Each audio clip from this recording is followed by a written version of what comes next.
Welcome. We're going to give just a few minutes to let everybody enter the new space.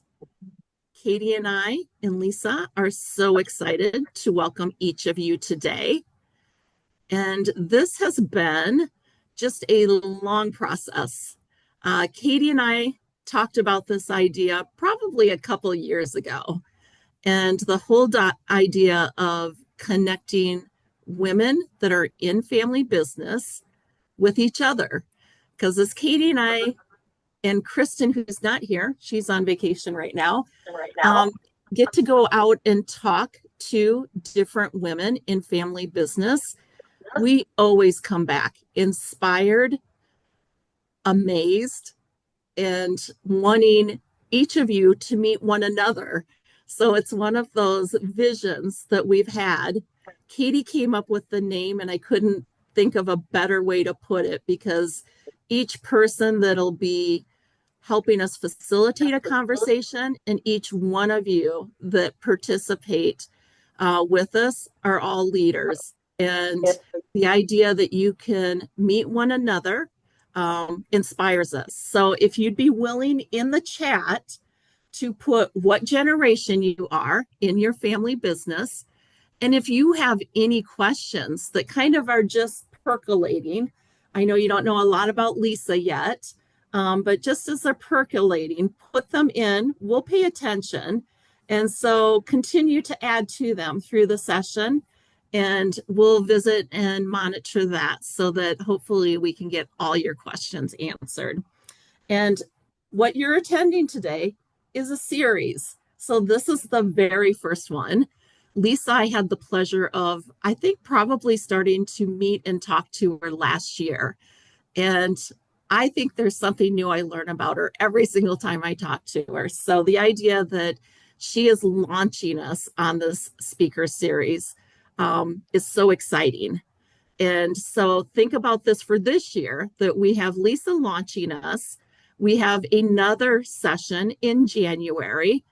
Katie just put up the slide. So in January, we have Brittany McKee, think Little Debbie. And then in June of next year, we have Mary Vermeer. Each person was selected very intentionally. And we thought about the different ages and stages of being women in family business. And each one of these women has a lens that I think no matter who you are, at what stage you're at, hopefully there is a nugget that you will take away from today. And also reach out on LinkedIn and connect with one another because there's always conversations that can happen after this.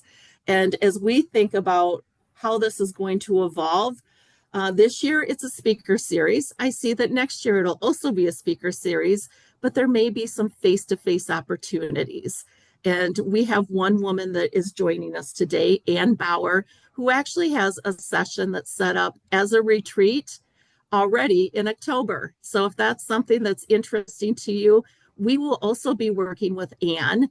And so hopefully as we look to next year and we all spend time on these sessions with one another, we'll have the opportunity to meet each other not only virtually, but also in person. So Ann's information is there. She also is very familiar with family business as she is a sixth generation family member. And you'll also potentially see her on a session of leadership speaker series. So thank you everyone for attending today. And I would love to now jump in and get to know Lisa. So Katie's going to kick us off. Yeah. Thank you so much, Lisa, for joining us. You and your husband Jay were on our virtual breakfast panel at the end of August, and we are just so grateful that you're willing to speak directly to your experience as a woman in marrying into a family business and having a business with your husband. So, will you kind of introduce yourself and share a little bit about your background for us? Yes, thank you so much for having me. I'm so excited to be here today. I feel like I'm with my tribe. I love family business and I love speaking to women in family business. So I'm so happy that all of you guys are joining us today. Um, My husband and I have been married about 30 years this year, and we founded an IT services company about 25 years ago. So we work together all day, every day in the business that we founded. In addition to that, Jay is a fifth generation member in the family that owns Lodge Cast Iron. He's been very involved with the business governance. So he's currently chairman of the board for the company. But I am very involved in the family side of their business. I currently am the education chair for the family council, but my real passion is just connecting people and family members. So that's been a really great fit for me. So we work together in that company as well. So we relocated. I was born and raised in Lancaster, Pennsylvania. So from the Northeast area, we relocated to Sarasota, Florida 30 years ago, right after we got married. We love it here. It's the best place to be. We formed our business here, raised our family here, and we just love it. We have three amazing kids. They are 33, 25, and 23 years old now. So they are adults out there in the world. So I use a lot of what used to be my child raising time doing these things that I like to do for the businesses. There we go. Audio. That's awesome. One of the things, Lisa, that struck me is you're almost like a double family business. You're a married in, so you have that component, and then you work in a separate business with your spouse, Jay. So I know that we have other people that find it relatable in that they either work with a family member or a spouse. How do you balance that? So share a little bit of over the years, what's the secret sauce? Yeah, I mean, I just want to say from the beginning that it has to start with this base of love and respect, right? So when I think about Jay, and he's absolutely the best person I know, and every decision that he makes, like I never have to wonder what his motives are or anything like that. I know that every decision he makes is with the best interest of me and our family in mind.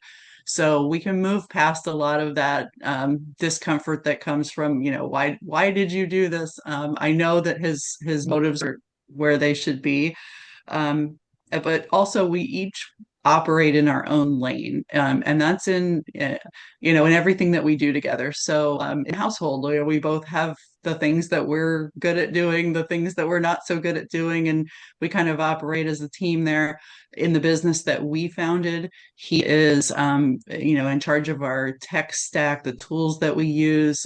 He's in charge of our technical team.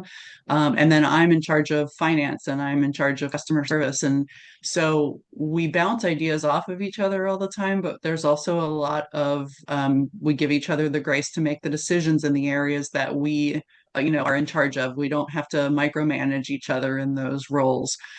So we work really well that way. And then the same thing is true in Lodge. I mentioned he's really involved and great at the business governance and managing the team at Lodge. And I'm, more on the softer side of the family, the connections, the fun stuff, the event planning, those kinds of things. So he reaches out to me frequently to talk about business things, but those are his domain and he makes those decisions. And then in the same way with the family, he gives me the grace to do that. Um, Also want to mention that it's not always easy. Definitely, I'm glossing over the fact that it's easy to work with your spouse. Sometimes I quit, sometimes I fire him, but we come back the next day and we know that we're in it for the right reasons. We've got a great thing going, and so every day is not easy, but overall, we really do work well together. And remembering that, the hard days are few and far between, is a good thing. And then one thing that I'll share, not just Jay and I, but our children too, have been raised in this world where we work a lot at all different kinds of things. And so work is a really big focus for us. And so as the kids were growing up, we try to be very intentional about keeping our children engaged in what we're doing. But sometimes that meant that dinner kind of felt like a boardroom or felt like a meeting. And so we sat down as a family and we came up with a code word. In our family, it's meeting adjourned. And so if we're at dinner and we're talking about work too much and it's bothering somebody, anybody in the family at any time uses the words meeting adjourned, and it just serves as a reset for us to be like, you know what, you're impeding on our family time, and this isn't okay, so sometimes we had to override that. They were really important conversations, but other times it just served as this kind of reminder that, you know what, we can take this offline later. Another good example is, Jay we would be taking the dog for a walk in the evening, and he would tell me something he needed me to do the next day. Well, now that's on my mind and I have to think about what's happening. And so we really got into the habit where if we do that, like I always say, just send me an email when I get home so I can put it out of my mind, so that I'm not, getting ready for bed and thinking about what needs to happen the next day. So we would be literally sitting across the dinner table from each other, sending each other emails so that we didn't kind of impede on our personal time. So we've tried to be pretty intentional about giving each other that space. I mean, you sound like you have some pretty good tools to work through it, other than maybe the firing of each other. I love that. Um, but is there, addressing the issue of being a woman in family business being very demanding, are there any particular messages you want to share with other women as they're navigating challenges like working with your spouse, working with your kids, working with your in-laws, things like that? Yeah, I mean, what I would say is that you have to give yourself some grace, right? Where those of us who are mothers and wives and business owners and part of other family businesses, we have a lot going on. Like, you're dealing with your household, your children, you're dealing with so many people, your customers, and it feels like you just have to communicate with everybody. And what that tends to result in is you feel like you're not giving everybody the attention that they deserve, or maybe you're not giving anybody the attention that they deserve. And so what I like to say is kind of take a top-down approach and look at your own life and think, if this were a friend who came to me and said, I'm not doing enough, what would you tell them? You certainly wouldn't say, no, you're not doing enough. You would have all the grace to say to them, you are working as hard as you can. You're doing really great things. So kind of just every once in a while, take a look and step out of that I'm not enough, to know that you really are. You're doing everything that you need to do, and all we can do is the best that we can do every day. Another thing that I would tell you is that one thing that has worked for me is changing things when they're not working. So think about when my children were growing up. I had a mind once that I needed to be a stay-at-home mom, and I was going to give that a go. And we made the changes. I hired somebody to work in our business, and I tried the stay-at-home mom thing. I realized very quickly that is not me, and that doesn't work for me. So I, put my kids in daycare, and after a short period of time, I realized that wasn't really the best thing for us either. So we hired a nanny to have at the house. And after a little while, that wasn't the best thing. So I put them back in daycare. But just understanding that changing your life, changing what's happening in your life to suit what's best for your family, you should not never feel bad about that. If you don't like how something is working, we all have the power to make a change that will make those things better. So,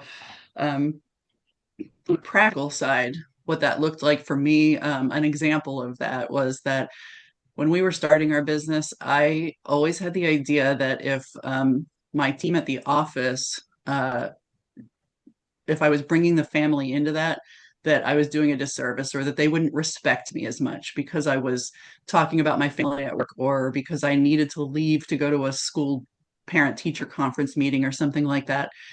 And about 15 years ago, my kids were in the throes of all the competitions. And what I found was I had a business calendar, I had a family calendar, I had a lodge calendar. And what was happening is things were getting missed, meetings were getting dropped. And I was in that phase where I talked about where I felt like nobody was getting the best of me. And at my office here, I have an office manager who also kind of serves as a personal assistant for myself. And I just decided one day, like, I'm going to work off of a single calendar for literally everything I do in my life. I'm not going to hide anything from anybody. And the actual outcome of that was pretty incredible. So my office manager sees my schedule, whether it's a mammogram or a vet appointment or a championship game for my kids. And rather than losing any respect for me, what happened was my team in general understood that I'm a really busy person, and the time that I do give to them, is being carved out of a really busy life. And they started protecting my time. Like if they saw that there was a game that one of my kids was, going to be in, they were like, nope, we can't do that this time. We need to adjust this to another day. And they were really became part of my team. So as women, we can kind of try to like separate our lives, but I encourage you to maybe try bringing them a little closer together. I don't think that you get the same lack of respect that we used to get. I love that, Lisa. And I think one of the things I just hung up, and she's on here, so she knows who I'm talking about. But we were talking about what works because it just feels like so many things are coming at you at any particular time, and it's family and it's family business, and that idea of being flexible. And if it doesn't work, change the system. One thing that Yeah. Katie and I, from the time that we've gotten to know you, that we have loved hearing about, and it's that I wish I could rewind a little bit. I have adult kids, so I love what they've chose to do. But this focuses on you raising kids. Tell us a little bit about your three kids and how you balanced, because all three of them at this point probably will not come back to the family business. But it Yeah. amazes me the paths that they've chosen, and maybe they will. Who knows? Maybe as older adults, it'll be something that they'll want to fulfill. But talk a little bit about raising kids that have that connector to a family business, but also opening a lot of doors to let them choose. Yeah. So just for context, if there's anybody on here who hasn't heard about my children, which I love to talk about, and Jay always says, if you ask me about my kids, pull up a chair, grab a cup of coffee. It's going to be a little while, but our 33-year-old son, it's very hard to explain what he does, but he's a software developer who has created something that's called a framework, and he just recently got the job of a lifetime for him. He wanted to see this thing that he developed in use by a company that was a $1 billion company, and that it looks like it is happening. He is moving to New Jersey today, in fact, to start the process with this very large company, and so he is doing incredibly at his career. And then both of our daughters, who are 25 and 23, are space engineers. Our older daughter works for Blue Origin, which is Jeff Bezos's company. Out of college, she worked on their first orbital rocket, and she now is on the design team for their next orbital rocket. And our youngest daughter works for SpaceX. She, out of college, worked on the Dragon capsule. She's a propulsion engineer, so on the engines for the Dragon capsules. So the engines that work in the vacuum of space and bring those capsules home. And then she just was reassigned to the Starship project, so she's working on the new Starship rockets. So they don't plan to come and work in my little IT company, or to come and work at Lodge. But it was really important to us that they understand that they have a responsibility as owners of these businesses, and they need to understand the businesses, and they need to understand, what's involved in running them, and what the teams look like. So that's really been what's driven my passion in Lodge. If this is happening with my children, it's happening with other children in the family as well. And so I think I was kind of blessed in the fact that my kids had this really early stated goal to go out and do these really crazy careers, because I had to come up with this idea of teaching them about the business with knowing that they weren't going to come into it. Um, I know that a lot of businesses and many of you, struggle with, um, should I give my child a job in the company? What are the parameters that I set around that? Do they have to go work somewhere else? And those are all, very important conversations, and each case is unique. But in my case, I kind of knew that they were never going to do that. So it was kind of a benefit to me that I didn't have to worry about that. But yeah, so one of the things that we had talked about, Jane, was you had asked me about like what contributed to their to think like that they could literally do anything. Like, one of our youngest daughter, I have no doubt that someday she will be an astronaut. But I think instilling confidence in your kids, and I'm trying to do that not just with my own kids but the rest of the family members around us. We did all of the competitive sports, we did competitive educational programs.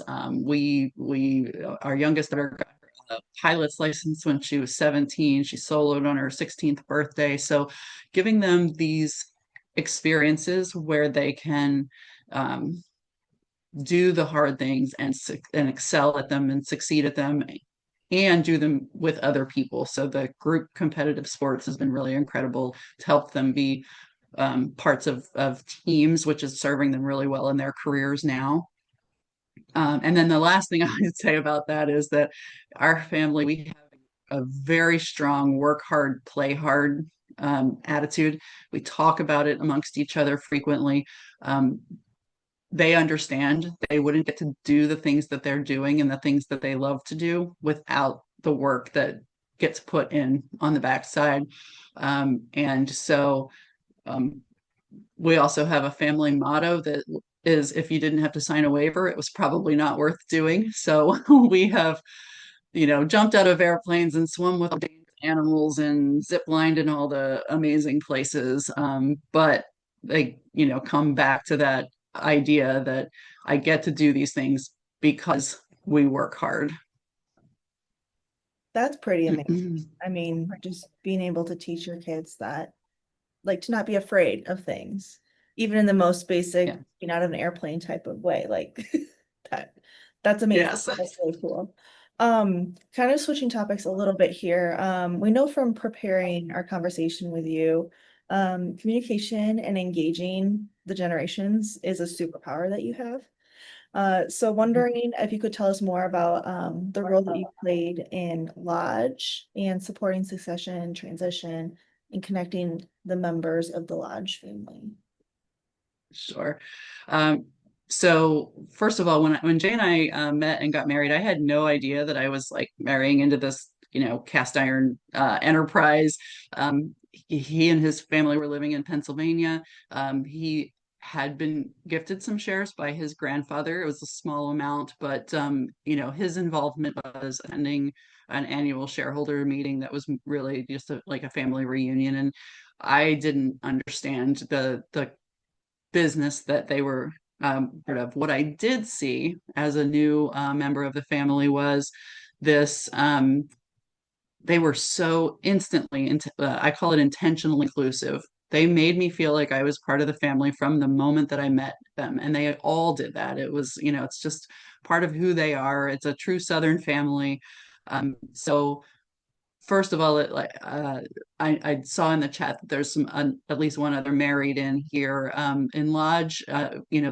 We talk about married ins, but they really do treat us all just like part of the family.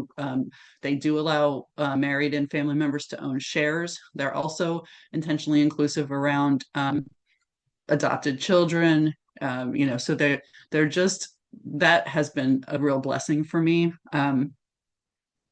Jay was approached. We had formed our family business that we had founded, and they were looking for a new board member in the next generation. And because our business was successful and doing well, they had looked to him to join the board. That was back in 2007. By that time, unfortunately, Jay's mother had passed away, but she'd been just incredibly proud to know that he was focusing on the business, even though we were, living in Florida. For context, for those of you who don't know about Lodge, Lodge Cast Iron was founded in 1896. So this year is our 130 year, coming up in 2026 will be 130 years. So for most of those years, people lived in the tiny little town where the foundry was created. But Jay's generation, my husband's generation, was the one where people didn't live in that town anymore, and trying to get people to be involved in the business while they didn't live in the town, kind of new to them. So he was one of a few cousins who stepped in and filled into that role. Um, and they recognized that what that meant was they were working on succession planning, and the writing was on the wall that we were going to be moving to a non-family CEO for the first time. And at that time, the business was already 120 years old, and we were going to be looking at our very first non-family CEO. So the board was very intentional about succession planning and figuring out what the right moves to make would be for that. And one of those things was to form a family council. The idea there being that for all these years, the gentlemen who were running the company were also really running the family too, communicating with the family too. But when we moved to a non-family CEO, we were now an international brand. We sell our products in over 70 countries around the world. So we needed somebody who had the international brand experience, and we were going to pay quite a lot of money for that. We did not want to pay him to communicate with our family. We can do that ourselves. So we formed this family council. And again, it kind of coincided with the time where my kids were going off to college. So I had a little bit of time. And where I first got involved was that they were trying to form this family council, but there were a lot of the basic pieces missing. For example, they didn't, at this time we had over 100 family members, but there really wasn't, like, the contact information for all these family members wasn't really organized and up to date and things like that. So I jumped in. I used my tech background to create like a shared family portal for all of our shared documents. We put together an interactive family tree where you can click on a person, you see their picture, you see a biography about them, you see their contact information. So for me, it was really all about using my skills to kind of gather all of their information and put it in one place, and then putting in the communication channels. So we have some good ways that we can email everybody with email chains, but also we did some private family Facebook, private family Instagram. So trying to communicate with people across a broad range of avenues so that we can really get with everybody. That was something that I am good at and has really made a difference, I think, in the family. My current role is I'm the education chair, so for the education committee. So now that we've got that communication piece pretty much laid out, I've started working on thinking about how we can educate the family on various topics, which I think we'll talk about a little bit more in a bit. Yeah, no, I love all of that. I had a question that came in, and I think you actually just nailed the answer, but I just want to read it so I make sure that we're covered on it. And it's indicating I'm interested in a role as a family council person, as a married-in, to see how married-ins are treated compared to born-ins.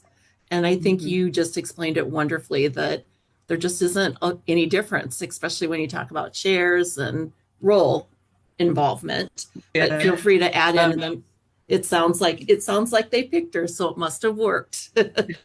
Well, what I'd like to share too, and this is something that family council is a really incredible place for married-ins to come in and serve like an important role, right? So I don't have any of the backstory of the little relationships when people were cousins and they didn't get along, or whatever all that stuff is. As a married-in, I come in without that baggage, right? So you almost come in as a more of a consultant and less of a family member, but you have the family's best interest in mind. So I speak regularly about the stuff that we do with our family council, and a really new big trend that I see is that there are a lot more married in family members who are engaged in the family council. Yeah, no, I love that viewpoint because you're right. As relatives, that baggage or lens that you carry can shade or make a difference in terms of some of those interactions. So that's an interesting point. Could you share more details about the role of the education committee and what accomplishments you guys have realized through that committee? Sure. So the education committee is something that I formed, or I mean, the family council formed it, but it was an idea that I had. It was, we go to these conferences and we hear about, next gen, engaging the next gen. Um, One of the things that I found that I just want to mention is that what I found with Lodge was that it wasn't just the next gen that we needed to teach and educate. There are our previous gen, they needed to learn what their new roles were as they were leaving the company, and it's really a really broad system that we've put in place. So this whole education thing works well with me because my real passion is like this individual development of people. How can I help them be happier, do the things that they like to do? And so through the education committee, we're educating the whole family about what are the opportunities for them to be involved. What does it look like to be an employee of a company? What does it look like to be part of our family council? What qualifications or education will you need if you want to be a board member for the company? Or at a basic level, what are your responsibilities as a shareholder? How do you read a balance sheet? What does it look like to be philanthropic in our family? Do we, and a lot of it is pushing education to the family, but it's also getting information from them so that we can have their input to make sure the family's on the right path. So when we talk about philanthropy, it's we talk about what are the individual families doing so that if you have a cause that's important to you, how do we tell the rest of the family in case they're looking for places to donate to? What is our corporate philanthropic policy? We are very passionate about the tiny little town where the company was founded. It's a little town in Tennessee. There's 3,000 people in the town, and we employ 600 people. So it really is that true, company town. And so making sure that that town is supported and thriving is very important to the company, because we need to have places for our employees to live. We need to have good things for them to do, but also it's important to the family because our ancestors lived here, founded this town basically. So the education committee, we communicate about all those kinds of topics. An example is that we had a panel where we had the chairman of the board of directors for the company, the CEO, our new non-family CEO, the chair of our family council, and then one of our independent directors. And we had them lay out, this is the governance that we have in place. This is the purpose of it. This is what each of our roles are. And then we had a Q&A period for the family members who could, talk about things, ask questions.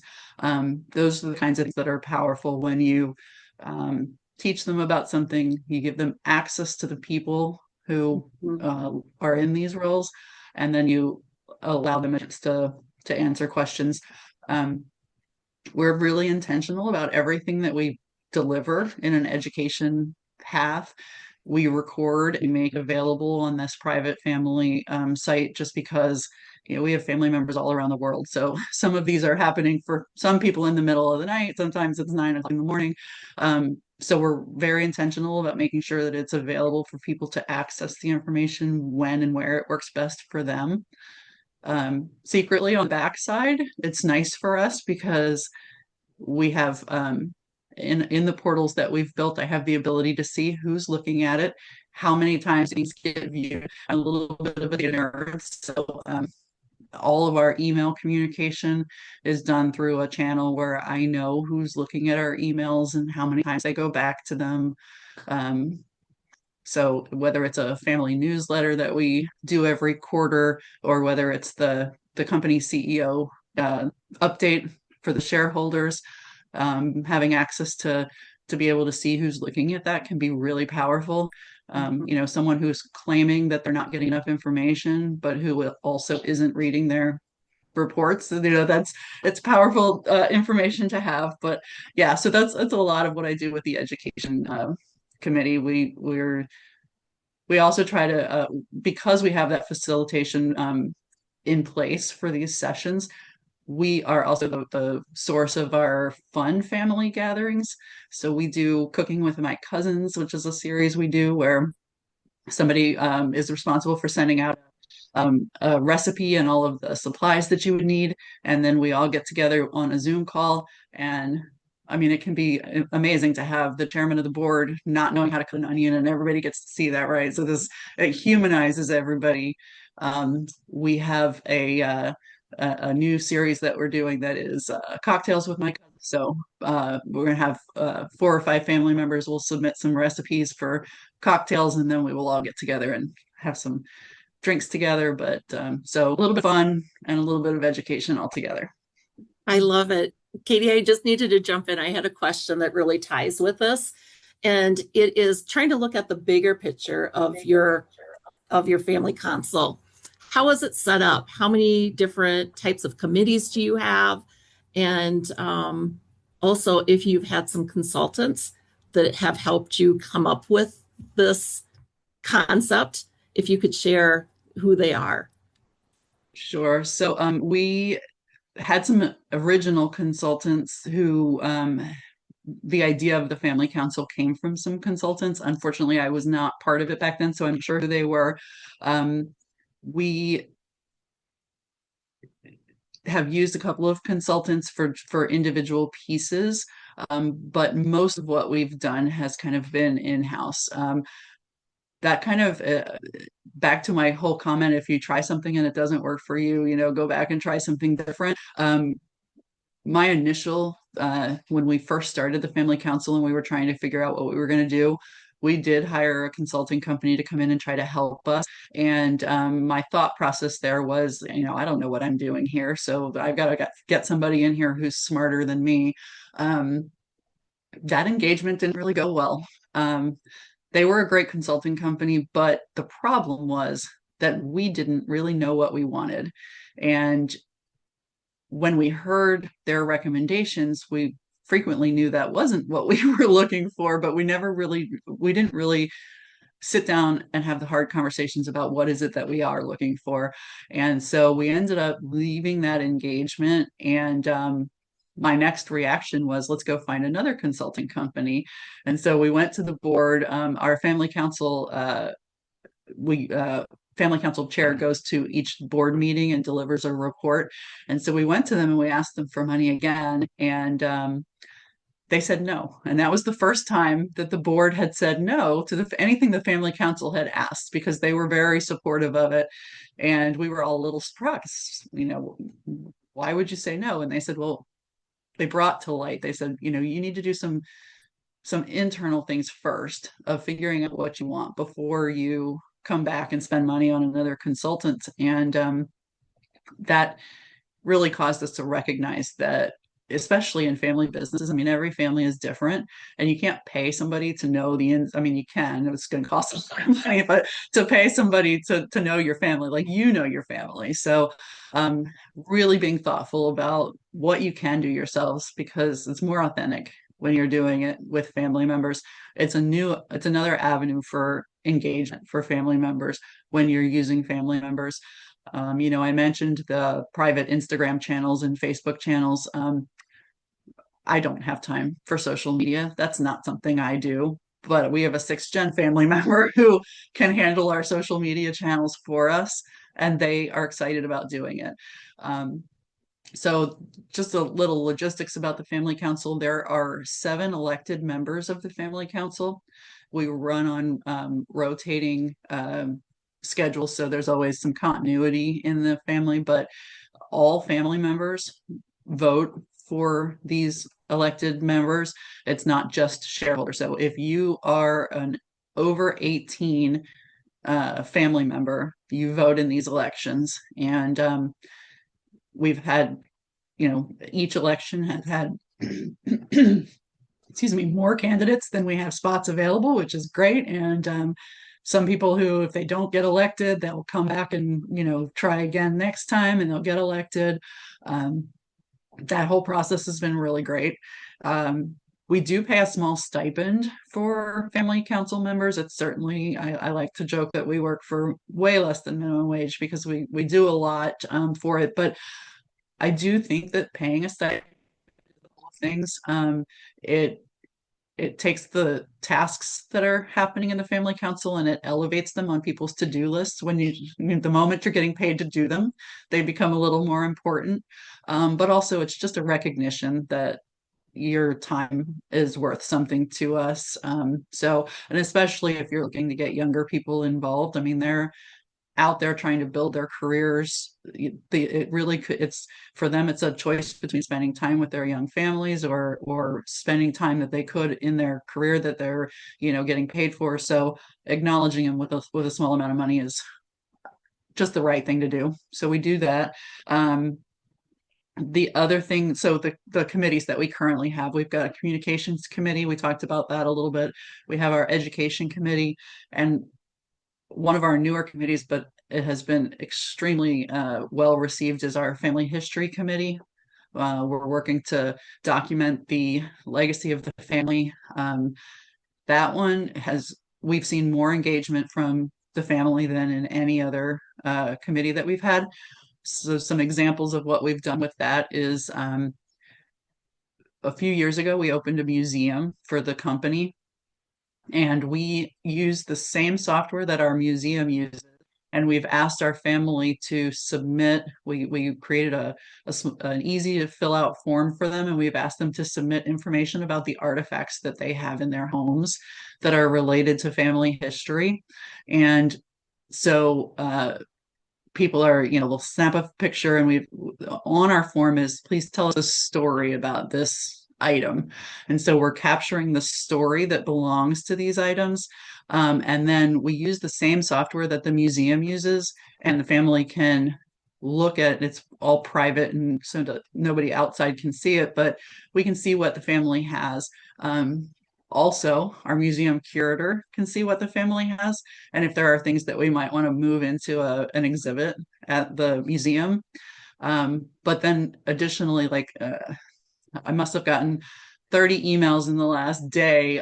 Somebody went and visited their mother, and they spent their entire visit going through her house and talking about the things that she has and the stories of them.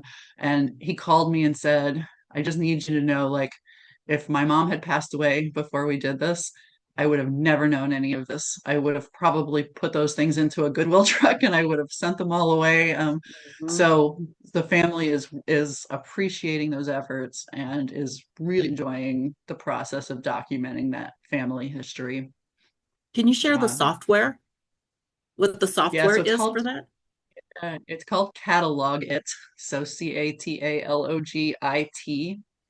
And it's, like I said, we used it because of the museum. It's very inexpensive, but we're really enjoying it. So yeah, I think those are all of the committees that we have. We have a family council chair, we have a treasurer, and we have a secretary. Those are the officer roles.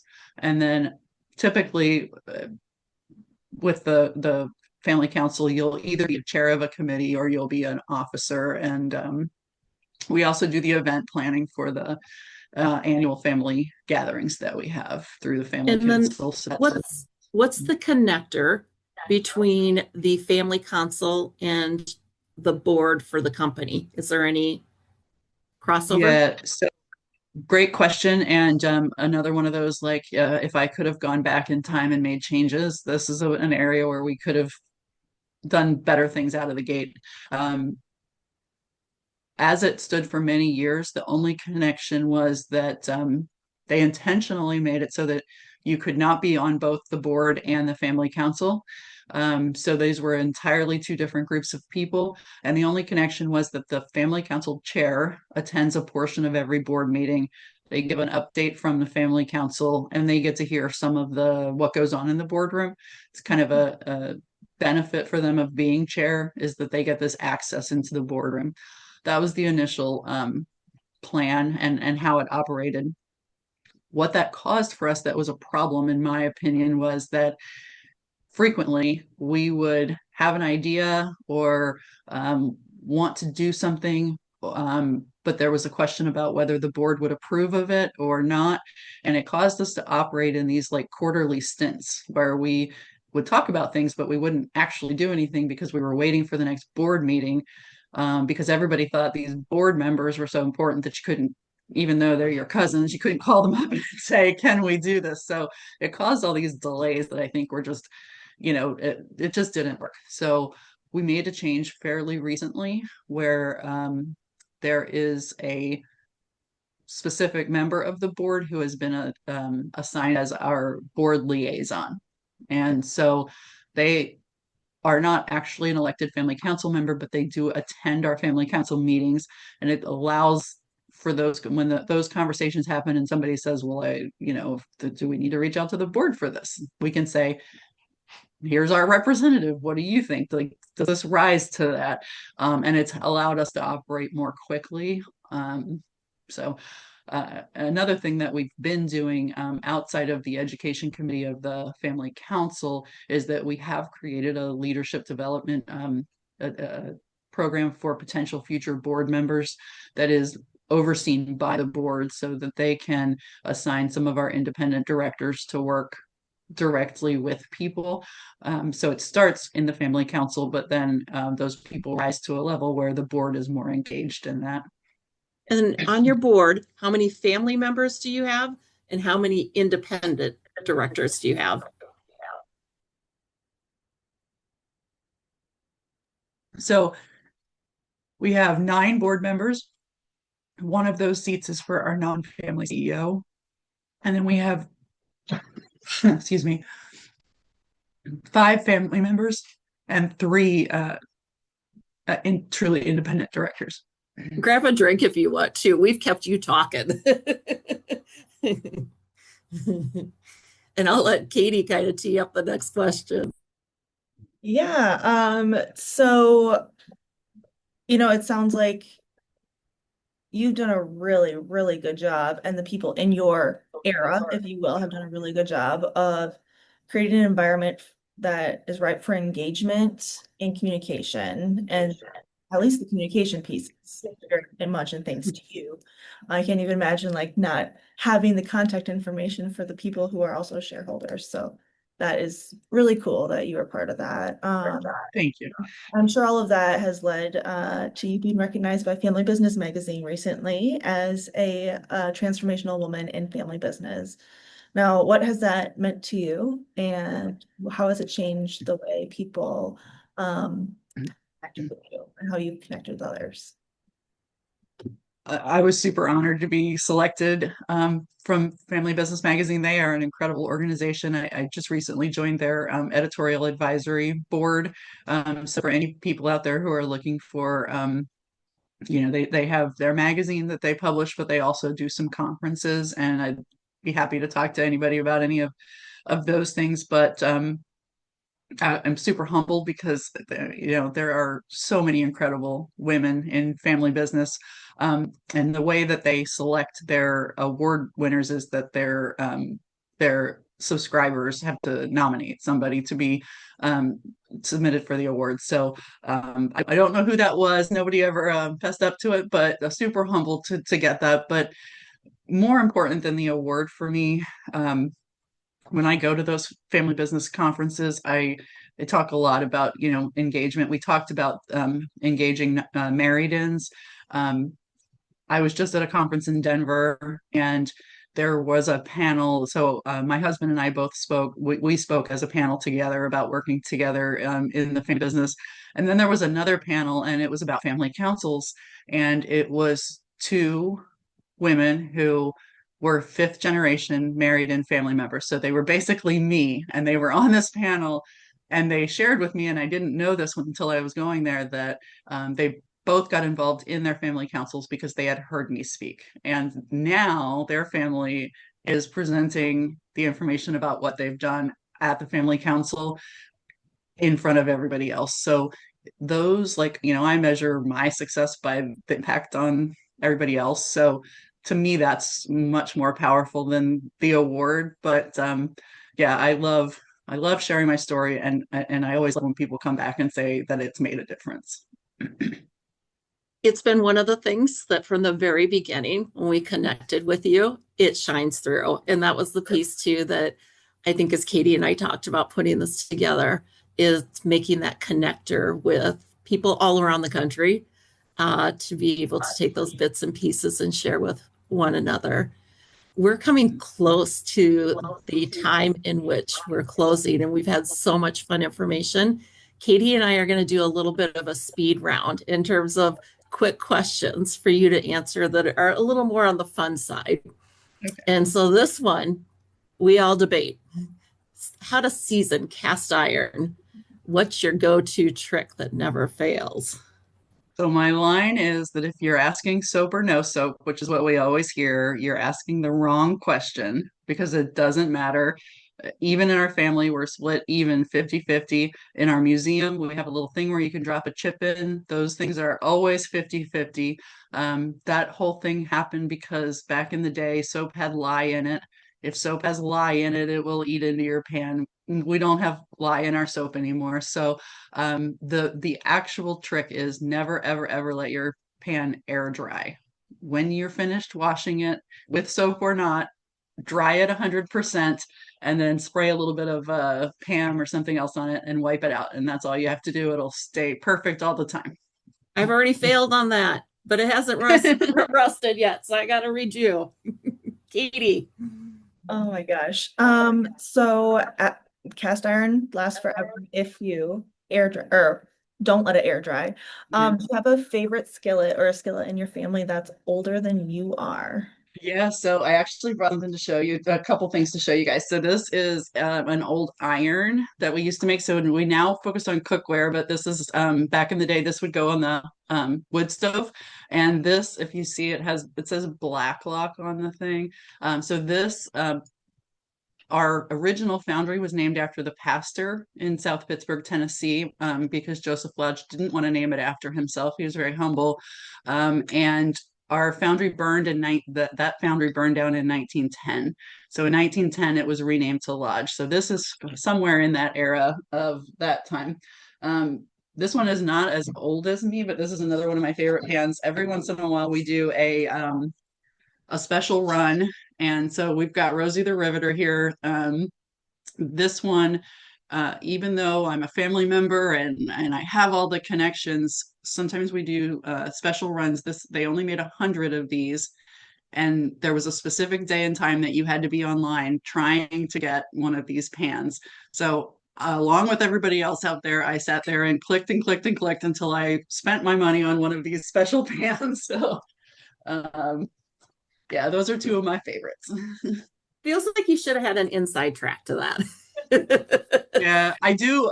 Real quick, I'll share. I do have a little bit of an insight. So this is a pan that I asked them to design. So this is our pizza pan, and our old pizza pan used to have like a little lip on the edge. Uh-huh. Well, I like to slide my pizza off onto a cutting board, and that thing was getting in the way. So they brought this pan for me. They made it, and we sell it now. And they brought it to a board meeting, but it was a prototype and it didn't exist. So they said, well, don't let anybody see it, but you can have this one.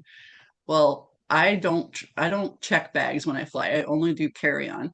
And so we were at the airport, and they wouldn't let me put it through on my carry on, and they're holding it up and they're like, what is this thing? And I'm like, stop, put that down. But I said to them at TSA, I said, you show me where in the rules it says that you can't take cast iron cookware through the checkpoint, and sure enough, they pulled it up online, and it is literally specifically listed, not just cookware, but cast iron cookware is on the TSA no-fly list. So I had to go check my bag and almost missed my flight so that nobody would know that this pizza pan existed yet. I'm imagining the headline, "This just in, Lisa Daniel reveals family." Family secrets. What's your personal So, favorite piece of cast iron?